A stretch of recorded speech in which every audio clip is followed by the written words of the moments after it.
नमस्कार दोस्तों, कैसे हैं आप। एक बार आपका फिर से स्वागत है प्रयागराज में गंगा जी के ऊपर। अब हम लोग जा रहे हैं संगम के स्थान के लिए। छोटी सी कथा सुनाते हैं। एक गांव में एक ठाकुर का परिवार था, जिनके यहाँ बहुत सारे सहयोगी नौकर चाकर काम करते थे। कुछ गांव में बीमारी फैलने की वजह से कुछ लोग, एक नौकर जो था उसका परिवार के लोग ख़त्म हो गए। बचा उनके यहाँ एक छोटा सा बालक, जिसे ठाकुर ने अपने पास रखा और उसका ध्यान करते थे। अब वो छोटा बच्चा था तो गांव में जाकर गैया बैल चरा देता था। लौट के आता तो उसे रोटी सब्जी रबड़ी वगैरह मिलती। मगर वहीं पर एक और लड़की काम करती थी जो छोटे बालक से द्वेष रखती थी। तो वो क्या करी, एक दिन जब ये आया तो उसने दिया ही नहीं उसको सूखी रोटी परोस दी खाने के लिए और रबड़ी नहीं दी।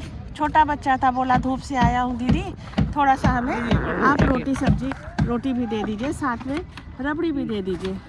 मगर वो माना ही नहीं और बोली कि खाना है खा और नहीं तो जा। अब क्या करे, बेचारा बालक दुखी मन से नाराज होकर घर से निकल गया।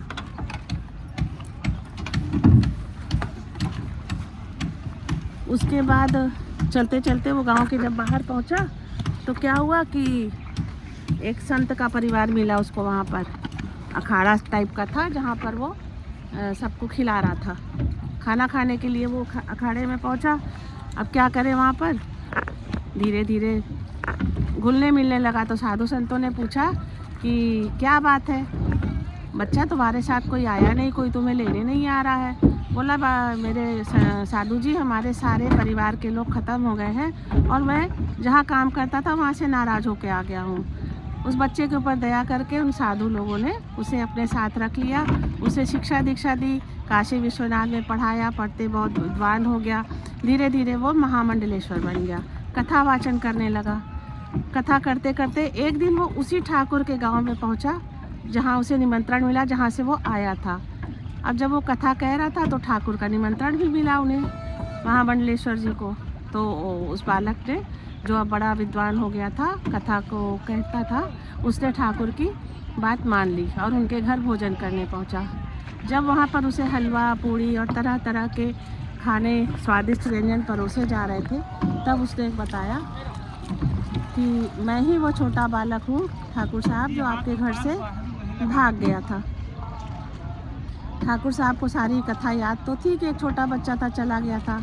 वो बड़े गदगद हुए, बोले बेटा मैं तुम्हें बहुत याद करता था, बहुत अच्छा लगा कि तुम इतनी बड़ी उपाधि के साथ यहाँ आए हो, मुझे बहुत खुशी हो रही है। इस तरह से साधु की संगत में एक गरीब बालक जो किसी के घर में सेवा कार्य करता था, वो बड़ा विद्वान बना और अच्छे से अपना जीवन यापन करने लगा। इसलिए हमेशा साधु संगत करिए, ईश्वर की भक्ति करिए, तो आपको हमेशा प्रभु मिलेंगे। और कथा सुनने के लिए सरस से जुड़े रहिए। राम राम।